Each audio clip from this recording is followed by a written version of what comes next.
Hey class, this is week seven's reading, and these are going to be from pages 78 through 123. And here we're starting on, actually, I think this is page 79.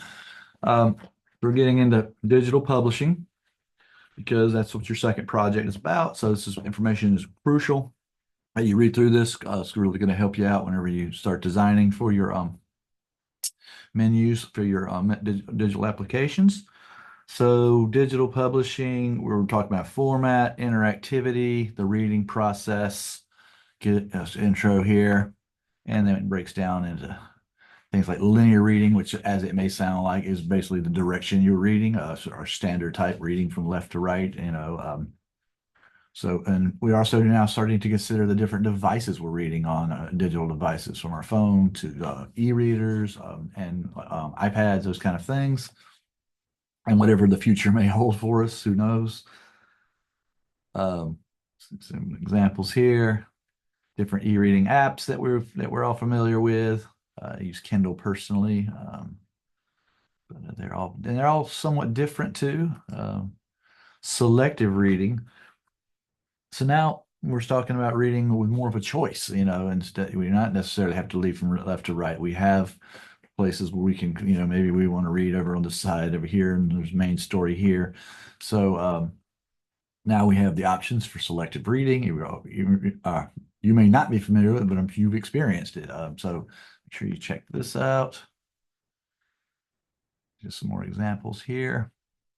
I think they're looking at Google Books, which I'm not too familiar with Google Books. I do read a lot, so I actually want to check out Google Books because it's from this article it really talks about how they're pushing this kind of selective type of reading. So this is really important. Flow of content, which we've already talked about. Again, it was direction of reading. How are we seeing things? This is, your static digital pages or fixed PDFs. Uh, and then you can see kind of a little flow chart here, how we might use multiple pages, a laundry line, books as apps, lots of great examples. Now we have some different types of flow content. Here you have a scroll, which reads like an old-timey scroll, which can can go too long and can be a bit much. So sometimes it's nice to break it up. Maybe there's some information that has separate different pages. So this is sort of what would you call a spine, a grid flow of content. We could go from one part of the grid to the next. Slideshows. You've seen slideshows. We're familiar with those. Perhaps there's a slideshow of in your apps themselves. I mean, you could literally photograph. Well, I mean, given our times and our abilities, if you've seen like slideshows of menu apps where you could see foods and you can slide through the different menu items. Uh, I'm not sure you'll have time or ability to do that, being we're supposed to take our own photographs and stuff like that. So it may be a bit much for this project. Orbital content, that's giving users even more control of their experiences. The read later apps, so things you can save for later, that kind of thing. So this is what we're talking about, orbital control. And again, maybe some of this doesn't apply to the menu item, but you become familiar with all this. There may be something in every one of these or any of these sections that you could pick out and use for your design. And of course, definitely with an iPhone, yeah, orbital control is crucial.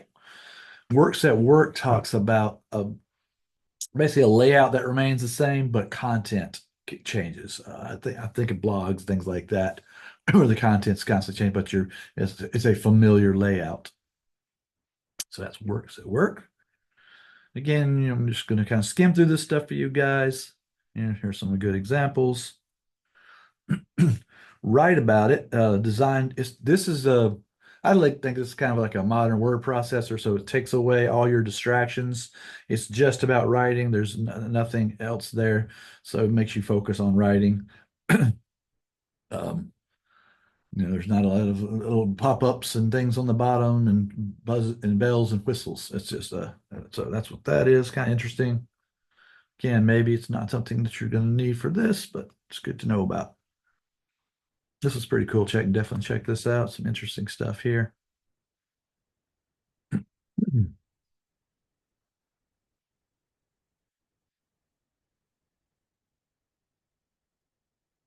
we're getting into interactive type and interface.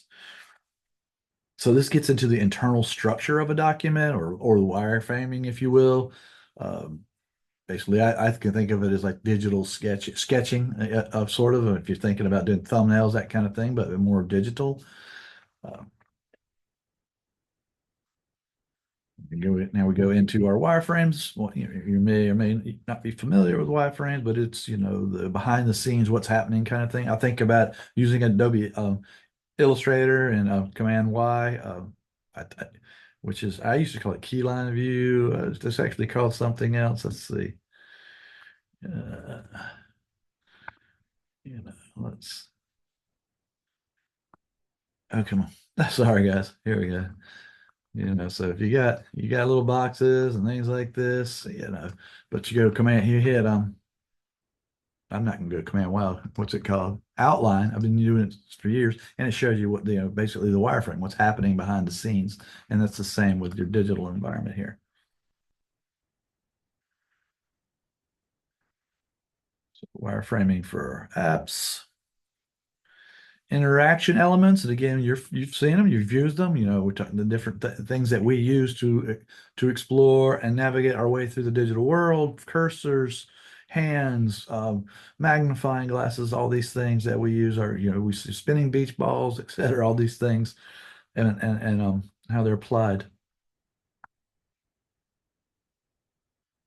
Uh, Now it's even more interaction activity. We have radio buttons, check boxes, combo boxes, list boxes, and maybe some of these would again be something useful in your design. Menus, not the type, not the menu you'll be doing, but your menu may have menus. And of course, we were familiar with menus that run oftentimes running at the top of our screens, like we have up here.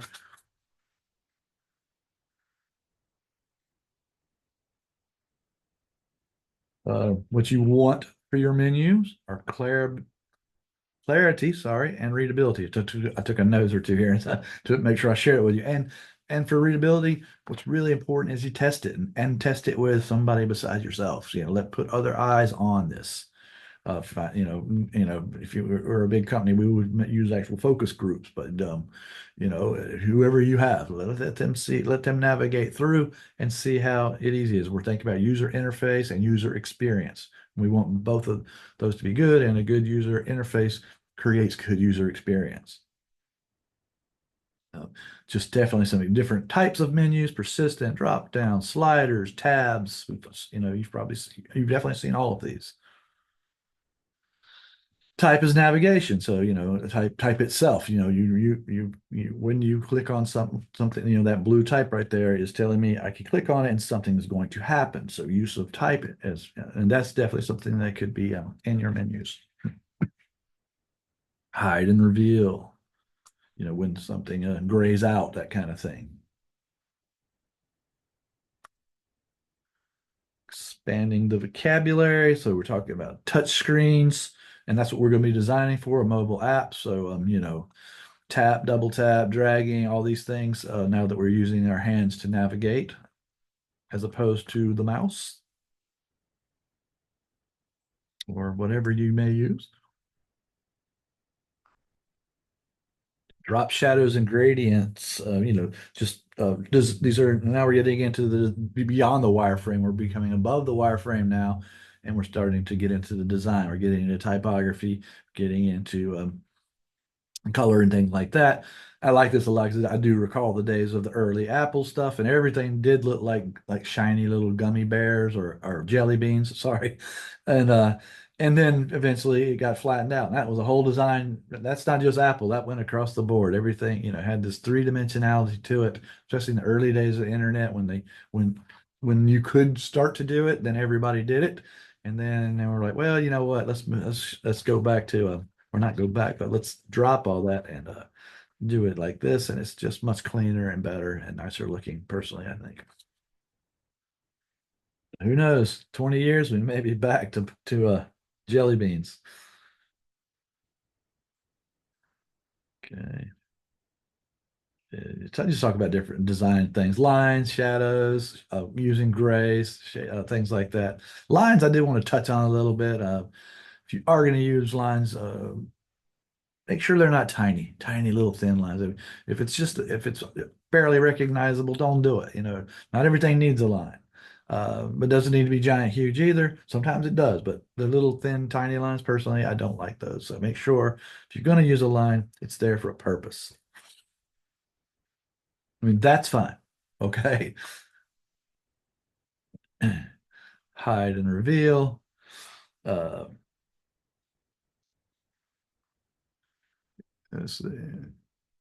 So yeah, when you have lots of just check. Remember, when you have lots of content within a design interface, you can have it so some of it is hidden at times and revealed. And how do you as a designer make that happen?